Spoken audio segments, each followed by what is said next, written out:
Growing up, I was constantly surrounded with my mother's stories about her home and the people around her. Ilocos to me is a different Ilocos from what my mother grew up in.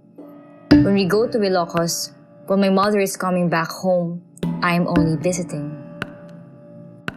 No matter how at home I feel, there is still that lingering sense of detachment, especially since I am not conversant in Ilocano.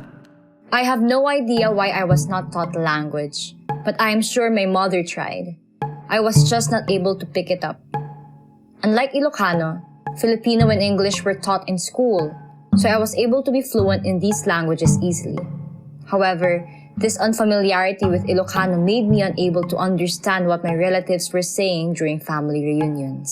And speaking of reunions, there will always be that dreaded question I hope my relatives will not ask me. Nakakaintindi ba siya ng Ilocano? Having to answer that question with a laugh, trying to brush it off quickly, praying that they would not ask me further, these make me feel ashamed. I could not help but intensely feel their looks of pity and embarrassment. That I, a child of someone fluent in the language, is completely clueless about it. Perhaps they were already thinking how it is such a pity that I could not understand them, and that it is my obligation to learn because as far as my family tree goes, I am an Ilocano all the way.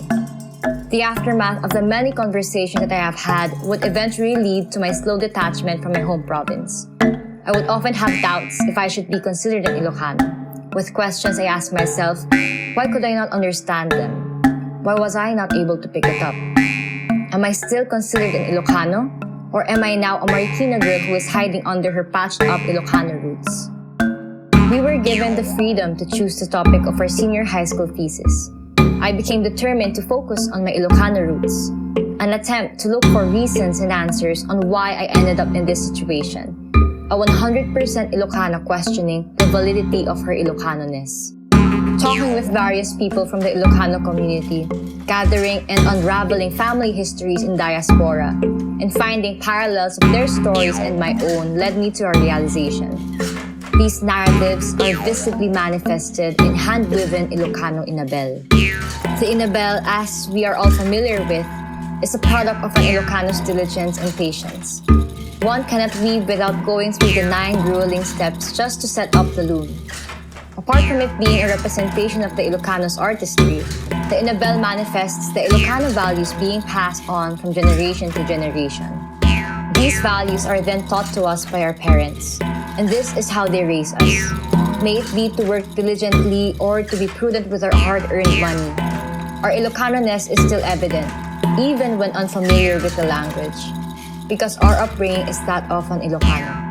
From memory and oral histories, I use the inabel to immortalize my family's intangible heritage as a way to preserve, explore, and address the complexities of being an Ilocano within the diaspora.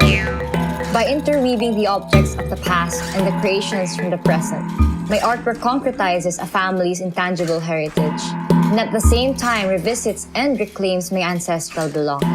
In creating recreations of the migration movements manifested within my family, in the past 100 SANGAGASÚT years, I made use of heirloom inabel blankets.